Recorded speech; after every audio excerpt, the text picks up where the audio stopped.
ಮುಂಚಿತವಾಗಿ ಹೇಳಿದ್ದೆ ಏನಿದು Same day before coming in Bicode camp, same day in this place before operation starts. And this is one normal photo in Balle. And after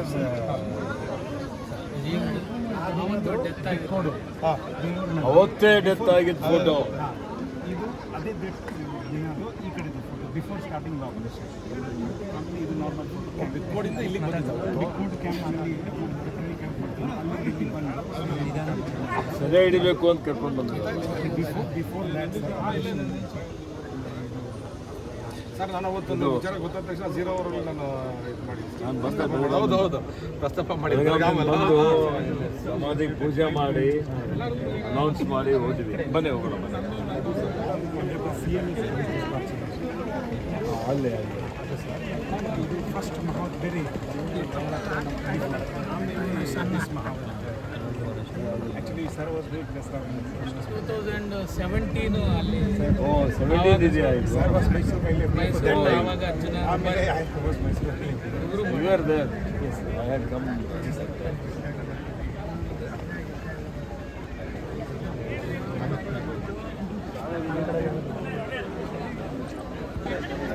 ಪರವಾಗಿ ಆಯ್ತು, ಪರವಾಗಿ ಆಯ್ತಲ್ಲ.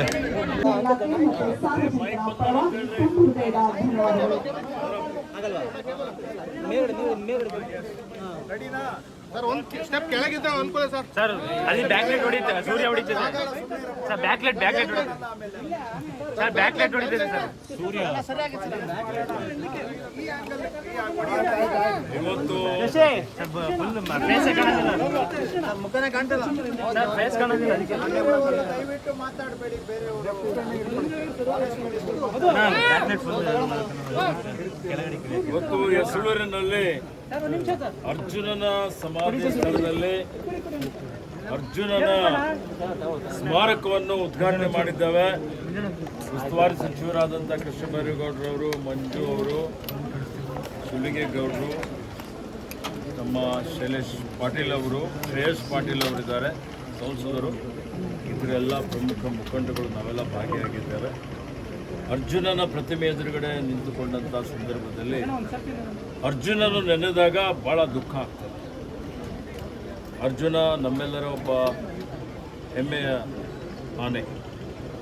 ಇವತ್ತು 8 ಸಲ ವಿಶ್ವವಿಖ್ಯಾತವಾದಂಥ ದಸರಾ ಮಹೋತ್ಸವದಲ್ಲಿ ಅವರು ಅರ್ಜುನ ಅಂಬಾರಿಯನ್ನು ಹೊತ್ತು, ಚಿನ್ನದ ಅಂಬಾರಿ ಹೊತ್ತು ಗಜಗಾಂಭೀರ್ಯದಿಂದ ಇವತ್ತು ಅವರು ಹೆಜ್ಜೆ ಹಾಕಿದಂಥದ್ದು. ಅರ್ಜುನ ಬರೀ ನಮಗಷ್ಟೇ ಇಲ್ಲ, ಇಡೀ ಕರ್ನಾಟಕ ರಾಜ್ಯದ 7 ಕೋಟಿ ಜನರ ಮನ ಗೆದ್ದು ಇವತ್ತು ಅವರೆಲ್ಲರಿಗೆ ಪ್ರೀತಿಗೆ ಪಾತ್ರರಾದಂಥ ನಮ್ಮ ಅರ್ಜುನ ಆನೆ. ನಾನು 2023ರಲ್ಲಿ ಬೆಳಗಾವದಲ್ಲಿ ಅಧಿವೇಶನದಲ್ಲಿದ್ದಂಥ ಸಂದರ್ಭದಲ್ಲಿ ನನಗೆ ಮಾಹಿತಿ ಬಂತು, ಬರಸಿಡಿಲ್ಲಂತೆ ಅರ್ಜುನ ಹುತಾತ್ಮನಾದ ಅನ್ನುವಂಥ ಒಂದು ಸುದ್ದಿ ಬಂದ ತಕ್ಷಣ ನಾನು ಇಲ್ಲಿಗೆ ಬಂದು ಸಮಾಧಿಗೆ ಪೂಜೆ ಮಾಡಿ ಘೋಷಣೆ ಮಾಡಿದ್ದೆ.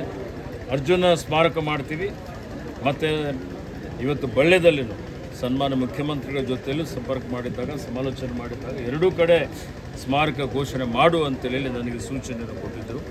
ಬಳ್ಳಿಯಲ್ಲಿ ಸಹಿತ ಅರ್ಜುನ ಸ್ಮಾರಕ ಮಾಡ್ತೀವಿ ಅಂತೇಳಿ ನಾವು ಹೇಳಿದ್ದೇವೆ. ಹೀಗಾಗಿ ಇವತ್ತು ಬಳ್ಳಿಯಲ್ಲಿ ಅರ್ಜುನ ಸ್ಮಾರಕ ಜೂನ್ 3ನೇ ತಾರೀಕಿಗೆ ಮಾಡಿ ಅದನ್ನು ಉದ್ಘಾಟನೆಯನ್ನು ಮಾಡಿದ್ದೇವೆ.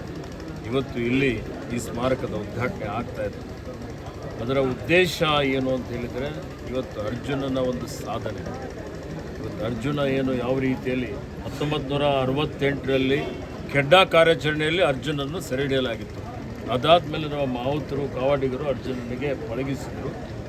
ಅದಾದಮೇಲೆ ಈ ರಾಜ್ಯದ ಒಂದು ಹೆಮ್ಮೆಯ ಆನೆಯಾಗಿ ಸುಮಾರು 22 ಸಲ ಅರ್ಜುನ ನಮ್ಮ ಮೈಸೂರು ದಸರಾ ಮಹೋತ್ಸವದಲ್ಲಿ ಭಾಗಿಯಾಗಿ 8 ಸಲ ಚಿನ್ನದ ಅಂಬಾರಿಯನ್ನು, ಅದು 750 kg ಅಂಬಾರಿಯನ್ನು ಹೊತ್ತು ಎಲ್ಲರ ಮನ ಗೆದ್ದಿದ್ದಂಥದ್ದು. ಇವತ್ತು ಅರ್ಜುನ ಭೌತಿಕವಾಗಿ ನಮ್ಮ ಜೊತೆಯಲ್ಲಿರದೇ ಇದ್ದರೂ ಇಡೀ ಕರ್ನಾಟಕ ರಾಜ್ಯದ ಜನರ ಹೃದಯದಲ್ಲಿ ನೆಲೆಸಿದ್ದಾನೆ ಅನ್ನುವಂಥ ಮಾತನ್ನು ಹೇಳಲಿಕ್ಕೆ ಬಯಸ್ತಾ ಇದ್ದೀನಿ.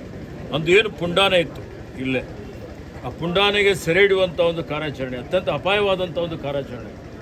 ಆ ಕಾರ್ಯಾಚರಣೆಯಲ್ಲಿ ಇವತ್ತು ಯಾವುದೇ ಕಾರ್ಯಾಚರಣೆ ಕರ್ನಾಟಕದ ಅರಣ್ಯ ಇಲಾಖೆಯವರು ಮಾಡಬೇಕು ಅಂತ ಹೇಳಿದರೆ, ನಮ್ಮ ಇಲಾಖೆಯ ಎಲ್ಲ ಅಧಿಕಾರಿಗಳ ಒಂದು ನೆಚ್ಚಿನ ಆನೆ ಯಾವುದಪ್ಪ ಅಂತ ಹೇಳಿದರೆ ಅರ್ಜುನ ಆನೆ. ಅರ್ಜುನ ಆನೆಗೆ ಅವ್ರು ನೆನಪಿಸ್ಕೊಳ್ತಾ ಇದ್ರು. ಅರ್ಜುನ ಆನೆಯ ನೇತೃತ್ವದಲ್ಲಿ ಈ ಪುಂಡಾನೆಯನ್ನು ಸೆರೆ ಹಿಡಿಬೇಕು. ಯಾಕಂದರೆ ಪುಂಡಾನೆಗಳು ಬರೀ ರೈತರ ಬೆಳೆ ನಷ್ಟ ಮಾಡೋದು ಅಷ್ಟೇ ಅಲ್ಲ, ಜೀವಹಾನಿ ಮಾಡುವಂಥದ್ದು ನಾವೆಲ್ಲ ನೋಡಿದ್ದೇವೆ. ಆ ಜೀವಹಾನಿ ಮಾಡುವಂಥ ಪುಂಡಾನೆಗೆ ಇವತ್ತು ಸೆರೆ ಹಿಡಿಬೇಕು ಅಂತೇಳಿ ಕುಂಕಿ ಆನೆಗಳು, ನಮ್ಮ ವೆಟರ್ನರಿ ಡಾಕ್ಟರ್, ನಮ್ಮ ಇವತ್ತು ಡಾಟ್ ಮಾಡುವಂಥವರು, ಎಕ್ಸ್ಪರ್ಟ್ಸು ಎಲ್ಲರೂ ಇಲ್ಲಿದ್ದಂಥ ಸಂದರ್ಭದಲ್ಲಿ ಆ ಪುಂಡಾನೆ ದಾಳಿಗೆ ಅಂಜಿ ಬೇರೆ ಬೇರೆ ಎಲ್ಲ ಓಡಿ ಹೋಗಿದ್ದಾಗ ಏಕಾಂಗಿಯಾಗಿ ಹೋರಾಟ ಮಾಡಿ ಅರಣ್ಯ ಇಲಾಖೆ ಏನು ಸಿಬ್ಬಂದಿ ಇದ್ದರು ಆ ಸಿಬ್ಬಂದಿಯ ಜೀವ ಉಳಿಸಿ ಒಂದು ತಾನು ಹುತಾತ್ಮನಾದಂಥ ಅರ್ಜುನನ ಶೌರ್ಯ ಏನಿದೆ, ಸಾಹಸ ಏನಿದೆ, ಅದು ಮುಂದಿನ ಪೀಳಿಗೆಗೂ ಗೊತ್ತಾಗಬೇಕು ಅನ್ನೋಂಥದ್ದು. ಅದರಿಂದ ಆ ಒಂದು ದೃಷ್ಟಿಯಿಂದ ಇವತ್ತು ನಾವು ಅರ್ಜುನನ ಒಂದು ಸ್ಮಾರಕವನ್ನು ಇಲ್ಲಿ ಮಾಡಿದ್ದೇವೆ. ಇವತ್ತು ಅದಕ್ಕೆ ಏನು ಕೆಲವೊಂದು ಇಲ್ಲಿ ಮೂಲಭೂತ ಸೌಕರ್ಯ ಬೇಕು ಅನ್ನುವಂಥ ಬೇಡಿಕೆ ಏನಿದೆ. ಇಲ್ಲಿ ಆನೆಯ ಕಾರಿಡಾರ್ ಇದೆ, ಭಾಳಷ್ಟು ಆನೆಗಳು ಸಂಚಾರ ಮಾಡ್ತಾ ಇರ್ತವೆ. ಇಂಥ ಸಂದರ್ಭದಲ್ಲಿ ಜನರ ಸುರಕ್ಷತೆಗೂ ನಾವು ಆದ್ಯತೆಯನ್ನು ಕೊಡಬೇಕಾಗ್ತದೆ.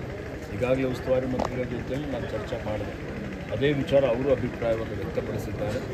ಹೀಗಾಗಿ ಇದು ಮಾನವ ಪ್ರಾಣಿ ಸಂಘರ್ಷದ ಈ ಒಂದು ಪ್ರದೇಶ ಇದೆ. ಸುಮಾರು ಆನೆಗಳು ಅರಣ್ಯದ ಹೊರಗಡೆನೇ ಇದ್ದಾವೆ. ಹೀಗಾಗಿ ಅವಕ್ಕೆ ಪ್ರತ್ಯೇಕವಾಗಿ ಇವತ್ತು ಆನೆಧಾಮ ಮಾಡುವಂಥದ್ದು ಯೋಜನೆಯನ್ನು ಹಾಕಿಕೊಂಡಿದ್ದೇವೆ. ಸರ್ಕಾರ ಎಲ್ಲ ರೀತಿಯ ಕ್ರಮ ನಾವು ಜರುಗಿಸ್ತಾ ಇದ್ದೇವೆ, ಎಲ್ಲ ರೀತಿಯ ಶ್ರಮ ವಹಿಸ್ತಾ ಇದ್ದೇವೆ. ಮಾನವ ಪ್ರಾಣಿ ಸಂಘರ್ಷದಲ್ಲಿ ಇವತ್ತು ಮಾನವ ಜೀವ ಅತ್ಯಮೂಲ್ಯವಾದಂಥದ್ದು. ಆ ಜೀವಕ್ಕೆ ಬೆಲೆನೇ ಕಟ್ಟಲಿಕ್ಕೆ ಆಗೋದಿಲ್ಲ. ಜೀವ ಸಂರಕ್ಷಣೆ ಮಾಡುವಂಥದ್ರ ಜೊತೆಯಲ್ಲಿ ವನ್ಯಜೀವಿಗಳ ಸಂರಕ್ಷಣೆ ಮಾಡಬೇಕಾಗ್ತದೆ. ಆ ನಿಟ್ಟಿನಲ್ಲಿ ಇವತ್ತು ನಾವು ಪ್ರಯತ್ನ ಮಾಡ್ತಾ ಇದ್ದೇವೆ. ಎಲ್ಲರೂ ಕೂಡ ಅದಕ್ಕೆ ಸಹಕಾರವನ್ನು ಕೊಟ್ಟಿದ್ದಾರೆ. ಅರ್ಜುನ ಹೆಸರಿನಲ್ಲಿ ಪ್ರಶಸ್ತಿ ಕೊಡ್ತೀವಿ ಅಂತೇಳಿ ಘೋಷಣೆಯನ್ನು ಮಾಡಿದ್ದಾರೆ. ಹಿಂದೆ ಭೀಮ್ ಆನೆ ಅನೇಕ ಕಾರ್ಯಾಚರಣೆಯಲ್ಲಿ ಯಾವ ರೀತಿಯಲ್ಲಿ ಅರ್ಜುನ ಇವತ್ತು ಬರೀ ಆನೆ ಸೆರೆಹಿಡಿಯೋದಂತಂದ್ರೆ ಅಲ್ಲೇ ಅಷ್ಟೇ ಅಲ್ಲ, ಹುಲಿ ದಾಳಿಯಿಂದ ಅನೇಕ ಜನರಿಗೆ ತೊಂದರೆ ಆದಂಥ ಸಂದರ್ಭದಲ್ಲಿ ಹುಲಿ ಸೆರೆ ಹಿಡಿಯಲಿಕ್ಕೂ ಅರ್ಜುನ ಆನೆಯ ಒಂದು ಸಹಕಾರ ನಮಗೆ ಸಿಕ್ಕಿದೆ. ಹೀಗಾಗಿ ಇವತ್ತು ನಾವೇನು ಪ್ರಶಸ್ತಿ ಘೋಷಣೆ ಮಾಡಿದ್ದೇವೆ, ಹೋದ ವರ್ಷ ಪ್ರಶಸ್ತಿಯನ್ನು ಕೊಟ್ಟಿದ್ದೇವೆ. ಇವತ್ತದು ಅತ್ಯಂತ ಮಹತ್ವದಾದಂಥ ಪ್ರತಿಷ್ಠಿತ ಪ್ರಶಸ್ತಿ ಅನ್ನುವಂಥ ಮಾತನ್ನು ಹೇಳಲಿಕ್ಕೆ ಬಯಸ್ತಾ ಇದ್ದೇನೆ. ಇವತ್ತೇನು ಭೀಮ್ ಆನೆಯ ಒಂದು ಕಾರ್ಯಾಚರಣೆಯಲ್ಲಿ ಅದು ಭಾಳಷ್ಟು ಜನ ತೊಂದರೆಯನ್ನು ಕೊಡ್ತಾಯಿತ್ತು. ಅಂಥ ಪುಂಡಾನೆಗಳು ಹಿಡಿಯುವಂಥದ್ರಲ್ಲಿ ಯಶಸ್ವಿಯಾಗಿ ಕಾರ್ಯಾಚರಣೆ ಮಾಡಿದಂಥ ಮಾವುತರಿಗೆ, ಗುಂಡ್ಯ ಅಂತೇಳಿ ಒಬ್ಬ ಮಾವುತ, ನಂಜುಂಡಸ್ವಾಮಿ ಅನ್ನುವಂಥ ಒಂದು ಕಾವಾಡಿಗ, ಅವರಿಬ್ಬರಿಗೆ ನಾವು ಅರ್ಜುನ ಆನೆ ಪ್ರಶಸ್ತಿಯನ್ನು ಕೊಟ್ಟಿದ್ದೇವೆ. ಆ ಪ್ರಶಸ್ತಿ ಈ ವರ್ಷ ನಾವು ಮುಂದುವರಿಸ್ತೇವೆ. ಮತ್ತು ಇವತ್ತು ಇದರ ಉದ್ಘಾಟನೆಯನ್ನು ಮಾಡಿದ್ದೇವೆ. ಭಾಳ ಅತ್ಯಂತ ನೋವಿನಿಂದ ಮಾವುತ ಮತ್ತು ಕಾವಾಡಿಗ ಯಾರಿವತ್ತು ನಮ್ಮದು ಮುಂಚೂಣಿ ಸಿಬ್ಬಂದಿಗಳಿದ್ದಾರೆ, ಆ ಮುಂಚೂಣಿ ಸಿಬ್ಬಂದಿಗಳಿಗೆ ಗುರುತಿಸುವಂಥದ್ದು ಅವರು ಏನು ಸಾಹಸ ಶೌರ್ಯದಿಂದ ಇವತ್ತು ಆನೆಗಳಿಗೆ ನಿರ್ವಹಣೆ ಮಾಡ್ತಾರೆ, ಆನೆಗಳಿಗೆ ಪಳಗಿಸ್ತಾರೆ, ಇವತ್ತು ಅನೇಕ ರೀತಿಯಲ್ಲಿ ನಮಗೆ ನಿರ್ವಹಣೆ ಮಾಡಲಿಕ್ಕೆ ಸಹಾಯ ಮಾಡ್ತಾರೆ. ಅಂಥವರಿಗೆ ಗುರುತಿಸಿ ಅವರಿಗೆ ಪ್ರಶಸ್ತಿ ಕೊಡುವಂಥ ಯೋಜನೆಯನ್ನು ನಾವು ರೂಪಿಸಿದ್ದೇವೆ. ಹೀಗಾಗಿ ಇವತ್ತು ಇದರ ಉದ್ಘಾಟನೆಯನ್ನು ಮಾಡಿದ್ದೇವೆ. ಇನ್ನು ನಾವು ಜನರ ಜೊತೆಯಲ್ಲಿ ಎಲ್ಲರ ಜೊತೆಯಲ್ಲಿ ಚರ್ಚೆ ಮಾಡಿ ಇದಕ್ಕೆ ಸುಧಾರಣೆ ಮಾಡುವಂಥದ್ದು, ರಕ್ಷಣೆ ಮಾಡುವಂಥದ್ದಕ್ಕೂ ಕ್ರಮ ಕೈಗೊಳ್ಳಬೇಕು ಅಂತ ನಾನು ಈಗಾಗಲೇ ಹೇಳಿದ್ದೇನೆ. ಈಗಾಗಲೇ ಕೆಲವೊಂದಿರು ಸುತ್ತುಗೋಡೆ ಆಗಲಿ ಅಥವಾ ಟೆಕ್ನಿಕಲ್ ಫೆನ್ಸಿಂಗ್ ಮಾಡಿದ್ದಾರೆ. ರೈಲ್ವೆ ಬ್ಯಾರಿಕೇಡ್ ಬೇಕಾದರೂ ಮಾಡಬೇಕು ಅಂತ ಹೇಳಿದ್ದೇನೆ. ಯಾಕಂದರೆ ಆನೆಗಳು ಹಿಂಡಿನಲ್ಲಿ ಬರ್ತವೆ ಮತ್ತು ಸ್ಮಾರಕ ಇವತ್ತು ಯಾವುದೇ ರೀತಿಯಲ್ಲಿ ಅವಘಡಗಳಾಗಬಾರ್ದು ಅನ್ನುವಂಥ ರೀತಿಯಲ್ಲಿ ಕ್ರಮ ತೆಗೆದುಕೊಳ್ಬೇಕು ಅಂತ ಹೇಳಿದ್ದೇನೆ. ರಸ್ತೆದೊಂದು ವಿಷಯ ಇದೆ, ಇವೆಲ್ಲವೂ ನಾವು ಸುರಕ್ಷತೆ ದೃಷ್ಟಿಯಿಂದ ಎಲ್ಲ ದೃಷ್ಟಿಯಿಂದ ಮುಂದಿನ ಕ್ರಮ ತೆಗೆದುಕೊಳ್ಳುತ್ತೇವೆ ಅನ್ನುವಂಥ ಮಾತನ್ನು ಹೇಳಲಿಕ್ಕೆ ಬಯಸ್ತಾ ಇದ್ದೇನೆ. ಸರಿ, ಉದ್ಘಾಟನೆ ಬರುವಂಥ ದಿನಮಾನಗಳಲ್ಲೂ ರೈತರು, ಇಲ್ಲಿರುವ ಸಾರ್ವಜನಿಕರು, ನಮ್ಮ ಅರಣ್ಯ ಇಲಾಖೆಯವರು ಜೀವದ ಹಂಗನ್ನು ತೊರೆದು ಇವತ್ತು ಮಾನವ ಪ್ರಾಣಿ ಸಂಘರ್ಷ ತಡೆಯಲಿಕ್ಕೆ ಪ್ರಯತ್ನ ಮಾಡ್ತಾ ಇದ್ದಾರೆ. ನಮ್ಮೆಲ್ಲ ಕಾರ್ಯಕ್ರಮಗಳಿಗೆ ಅವರು ಸಹಕಾರ ಕೊಡಲಿ ಅನ್ನುವಂಥ ವಿನಂತಿಯನ್ನು ತನ್ನ ಮಾಡುತ್ತಾರೆ. ಹೌದು, ಪ್ರವಾಸಿಗರು ಬರ್ತಾರೆ. ಅರ್ಜುನನ ಮೇಲೆ ಅಭಿಮಾನ ಇದೆ, ಇಲ್ಲಿ ಬಂದು ಪೂಜೆ ಮಾಡಲಿಕ್ಕೆ ಬರ್ತಾರೆ. ಆ ಪೂಜೆ ಸಲ್ಲಿಸುವಂಥ ಒಂದು ಸಂದರ್ಭದಲ್ಲಿ ಅವರಿಗೆ ಯಾವುದೇ ರೀತಿಯ ಒಂದು ಅವಘಡವಾಗಲಿ ಅಪಾಯ ಆಗಬಾರ್ದು. ಆ ಪ್ರವಾಸಿಗರಿಗೆ ಅಪಾಯ ಆಗದ ರೀತಿಯಲ್ಲಿ ಇವತ್ತು ವ್ಯವಸ್ಥೆಯನ್ನು ಮಾಡಿ ಅವರಿಗೆ ಮುಕ್ತವಾದಂಥ ಅವಕಾಶ ಮಾಡಿಕೊಡಲಾಗುವುದು. ನೋಡಿ, ಅಲ್ಲಿವರೆಗೆ ಇವತ್ತು ನಾವು ಅಧಿಕಾರಿಗಳ ಜೊತೆ ಚರ್ಚೆ ಮಾಡಿ ಹೇಳ್ತೇವೆ. ಅಧಿಕಾರಿಗಳು ನಿಮಗೆ ಮಾಹಿತಿಯನ್ನು ಕೊಡ್ತಾರೆ. ಅರ್ಜುನ ಮೃತಪಟ್ಟಾಗಿ ಪ್ರತಿಭಟನೆ ಆಗಿತ್ತು. 19 ಜನರ ಮೇಲೆ 2 ವರ್ಷದ ನಂತರ FIR ಹಾಕಿ ಅವ್ರ ಮೇಲೆ ಕ್ರಮ ಮಾಡಿದ್ದಾರೆ. 2 ವರ್ಷ ನಂತರ ಅಲ್ಲ, ಈ ಸಭಾಗಾಗಿತ್ತು ಗೊತ್ತಾಗಿದೆ 2 ವರ್ಷ ಆದ ನಂತರ ಸರ್. ಅಲ್ಲಿವರೆಗೆ ಯಾರಿಗೂ ನನಗೆ ಇದ್ರ ಬಗ್ಗೆ ಮಾಹಿತಿ ಇಲ್ಲ. ನಾನು ಅದುವರೆಗೆ ಪ್ರಕರಣ ಸಂಬಂಧಪಟ್ಟಂತೆ ಆಯ್ತು, ಇದ್ರ ಬಗ್ಗೆ ನೋಡಿ ಗ್ರಾಮ ಮಂತ್ರಿಗಳ ಜೊತೆಯಲ್ಲಿ ಮಾನ್ಯ ಮುಖ್ಯಮಂತ್ರಿಗಳ ಜೊತೆಯಲ್ಲಿ ಚರ್ಚೆ ಮಾಡ್ತೀವಿ. ಉಸ್ತುವಾರಿ ಮಂತ್ರಿಗಳು ಇಲ್ಲೇ ಇದ್ದಾರೆ. ಅದಕ್ಕೆ ಯಾವ ರೀತಿ ನನಗೆ ನೋಡಿ ಈಗಾಗಲೇ ಮಾಡಿದ್ದೇವೆ. ಯಾವತ್ತು ಯಾರು ನೋಡಿ ಒಂದೊಂದು ಕಡೆ ಕೇಳಿ ಪ್ರತಿಭಟನೆ ಆಗಿದ್ದು ನನ್ನ ಪ್ರಕಾರ ಇಲ್ಲೇ ಸಮಾಧಿ ಮಾಡಬೇಕು ಮಾಡಬೇಕು ಅನ್ನೋ ಉದ್ದೇಶ ಇಲ್ಲೇ ಸಮಾಧಿ ಮಾಡಬೇಕು ಅಂದಾಗ ಇಲ್ಲೇ ಸಮಾಧಿ ಮಾಡಿದ್ದಾರೆ. ಕೆಲವರು ಅಲ್ಲಿ ಬಳ್ಳಿಯಲ್ಲಿ ಮಾಡಬೇಕು, ಅಲ್ಲಿ ಅರ್ಜುನ ವಾಸ ಮಾಡ್ತಾ ಇದ್ದ, ಬಳ್ಳಿಯಲ್ಲಿ ಮಾಡಬೇಕು ಅಂತ ಒತ್ತಾಯ ಭಾಳ ನನಗೆ ಒಂದು 10-20 ದೂರವಾಣಿ ಕರೆಗಳು ಬಂದಿದ್ದವು. ಬಳ್ಳಿಯಲ್ಲಿ ಮಾಡಲಿಕ್ಕೆ ಅವಕಾಶ ಕೊಡಬೇಕು ಅಂತ. ಅದಾದಮೇಲೆ ನಾನು ಮುಖ್ಯಮಂತ್ರಿಗಳ ಜೊತೆ ಚರ್ಚೆ ಮಾಡಿದ್ದೇನೆ. ಇದ್ರ ಬಗ್ಗೆ ಪರಿಶೀಲನೆ ಮಾಡ್ತೇವೆ. ನೋಡಿ ಸಾಫ್ಟ್ ರಿಲೀಸ್ ಸೆಂಟರ್ ಮಾಡಲಿಕ್ಕೆ ನಾವು ಕೇಂದ್ರಕ್ಕೆ ಒಂದು ಪ್ರಸ್ತಾವನೆ ಸಲ್ಲಿಸಿದ್ದೇವೆ. ಟೈಗರ್ ಕನ್ಸರ್ವೇಷನ್ ರಿಸರ್ವ್ದಲ್ಲಿದೆ, ಕೋರ್ ಏರಿಯಾದಲ್ಲಿದೆ, ಇದು ಮಾಡಲಿಕ್ಕೆ ಬರೋದಿಲ್ಲ ಅಂತ ಹೇಳಿ ಸುಮಾರು ದಿವಸಗಳವರೆಗೆ ಅದು ಪೆಂಡಿಂಗ್ ಇಕ್ಕೆ ಅದನ್ನು ರಿಜೆಕ್ಟ್ ಮಾಡಿದ್ದಾರೆ. ಈಗ ಹೊಸದಾಗಿ ನಮ್ಮ ರಾಜ್ಯ ಸರ್ಕಾರದ ವ್ಯಾಪ್ತಿಯಲ್ಲಿ ಅರಣ್ಯ ಇಲಾಖೆ ವ್ಯಾಪ್ತಿಯಲ್ಲಿ ಬರುವಂಥ ಪ್ರದೇಶಗಳಲ್ಲಿ ಮಾಡಬೇಕು ಅಂತೇಳಿ ಮುಖ್ಯ ಅರಣ್ಯ ಸಂರಕ್ಷಣಾಧಿಕಾರಿಗೆ ನಾನು ಹೇಳಿದ್ದೇನೆ. ಮತ್ತು ಅದು ಈಗ ವಿಸ್ತೃತ ಯೋಜನಾ ವರದಿ ತಯಾರಾಗ್ತಾ ಇದೆ.